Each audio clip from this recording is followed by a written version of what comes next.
Thank you, Emigilda Mgeni. We are coming to you live from Namatotoa village in Bumula constituency, Bungoma County. And remember, today the world is marking zero tolerance to discrimination, and it is an issue that has has attracted a number of discussion or debate across the political divide or across the divide.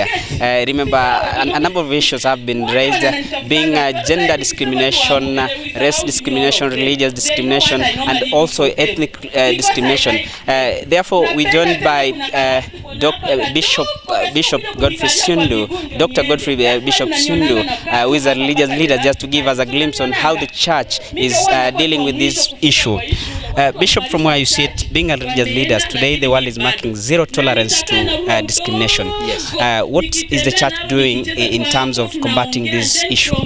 Thank you very much. As we celebrate today the zero tolerance to discrimination, the church is a house, is a house of God. And for us, we know that when Jesus Christ was about to leave to go to his Father, he preached to his apostles and said, "Father, I pray to you that these people will be one, as me and you are one." So in the first instance, we follow the example of Jesus Christ, that Jesus Christ came to bring us all together. He did not mention about all the other tribes. He did not mention about gender. He just said, if you are a human being, you are the child of God, and you are supposed to be one with another. So as a church, we try our best that anybody who comes to our church finds a home here.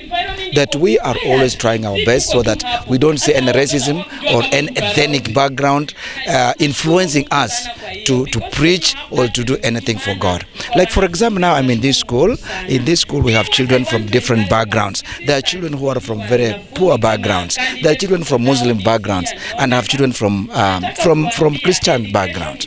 And when they come here, we make them to be one. They become one family. So this is what I also want to send out there, that as a church, we preach that we have to be one.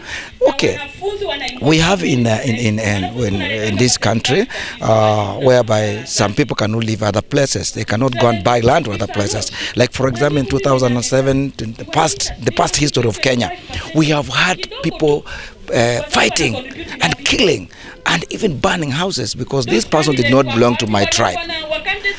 We are preaching that every Kenyan, every child of God, every member of this country should find freedom to be where he can be.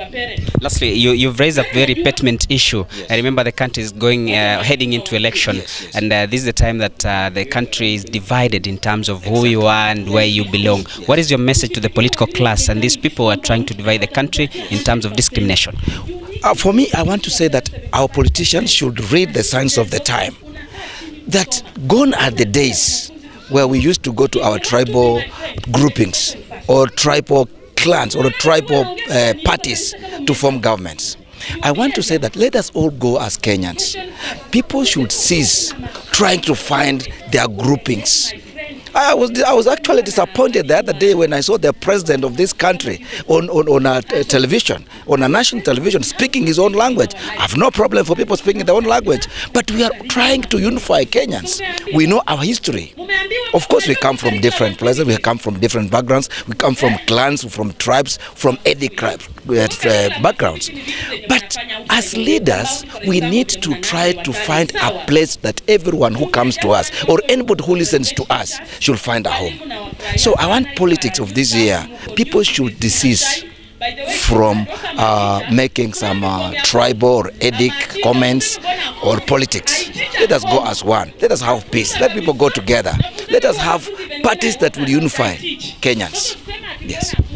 Thank you. You've had it clear from Bishop Dr. Godfrey Sundu, a religious leader who is in charge of Ecumenical Catholic Church here in Bungoma County. And remember, he made headlines some years back then when he made his decision to bolt out of the Roman Catholic Church and to chart his way. Therefore, we continue to pitch tent here in the Namatotoa village, Bumula constituency, Bungoma County. We'll keep our viewers updated in our subsequent bulletin. I take it back to you, Emigilda Mgeni. Sawa.